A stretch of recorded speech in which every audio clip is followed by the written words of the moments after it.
ভাগ লোক ভাই বোনের সম্পর্ক নাই, কোরআন হাদিসের পরিণতি কি? জবাব চাই। ভাই বোনের সম্পর্ক নাই মানে কি? এর মানে হয়তো ভাই বোনের মধ্যে সেরকম সম্পর্ক, রিলেশন, আন্তরিকতা, ভ্রাতৃত্ব সুলভ, যে আত্মীয়তা সুলভ যে সম্পর্ক থাকার কথা সেটা নাই, নামকাওয়াস্তে আছে। এটা শুধু আপনাদের এই মহেশখালী পৌরসভার সমস্যা না, এই সমস্যাটা সারা দেশের কম বেশি। মানুষ এখন অনেক সেলফিস্ট, অনেক স্বার্থপর, আত্মকেন্দ্রিক হয়ে গেছে।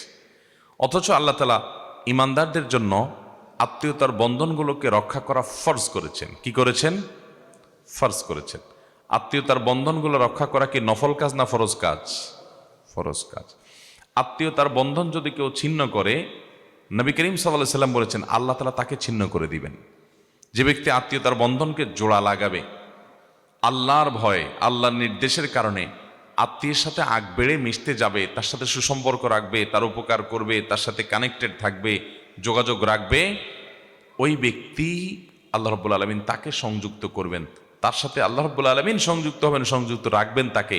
এটা আল্লাহ তাআলার ওয়াদা এবং হাদিসে বর্ণিত হয়েছে। মোহতারাম হাজরিন, আত্মীয়তার বন্ধন রক্ষা করা এটা কি সুন্নত না নফল? ফরজ কাজ। অতএব আপনার ভাইয়ের সাথে আপনার কোনো যোগাযোগ নাই, কথাবার্তা নাই, উঠা বসা নাই, উল্টা বরং মামলা মোকদ্দমা আছে, শত্রুতা আছে, তার ভালো দেখতে পারেন না, পারলে তার জমিটা মেরে দেন, বাবার সম্পদে তার ভাগটা না দিয়া বাঁচতে পারলে সেই চেষ্টা করেন। এই রোগ বা প্রবণতা যদি থাকে, তাহলে নবী করিম সাল্লাল্লাহু আলাইহি সাল্লাম বলেছেন লা ইয়াদখুলুল জান্নাতা কাতি', আত্মীয়তার সম্পর্ক যে ছিন্ন করে সে জান্নাতে যাবে নো এন্ট্রি। মুসলমান হওয়ার পরও যে লোকগুলো জান্নাতে যেতে পারবে না, সে কপাল পড়া মানুষগুলোর ভিতরে একটা হলো আত্মীয়তার সম্পর্ক ছিন্নকারী। এখন আপনি বলবেন, ভাই আত্মীয়তার সম্পর্ক কিভাবে জোড়া দেব? আমি যদি একটু তার সাথে মিশতে যাই, সে তো আমার সাথে মিশতে চায় না। এক হাতে কি আর তালি বাজে? আমি একটু তার উপকার করতে চাই, সে তো আমার ছায়াও দেখতে চায় না। সে পারলে আমার থেকে এড়ায় এড়ায় থাকতে চায়, বা আমি তার জন্য অনেক কিছু করি, সে আমার জন্য কিছু করতে চায় না, স্বীকারও করে না। দেখুন, একটা গুরুত্বপূর্ণ বিষয় হলো, আপনি কারোর উপকার করলেন, কাউকে টাকা পয়সা দিলেন, দান দক্ষিণা করলেন, সাধারণত আমাদের অভ্যাস হলো আমরা তার কাছ থেকে স্বীকৃতিটা আশা করি। স্বীকৃতিটা আশা করি যে লোকটার জন্য এত কিছু করলাম, অন্তত সে মুখে স্বীকার করুক যে আমি তার জন্য করছি। এটা আশা করি না আমরা অনেক সময়? সূক্ষ্ম একটা বিষয় হলো, এটাও আপনার লৌকিকতা কিংবা মানুষের কাছ থেকে আপনি বিনিময় আশা করার যে অপরাধ, সেটার মধ্যে সামিল হওয়ার ভয় আছে।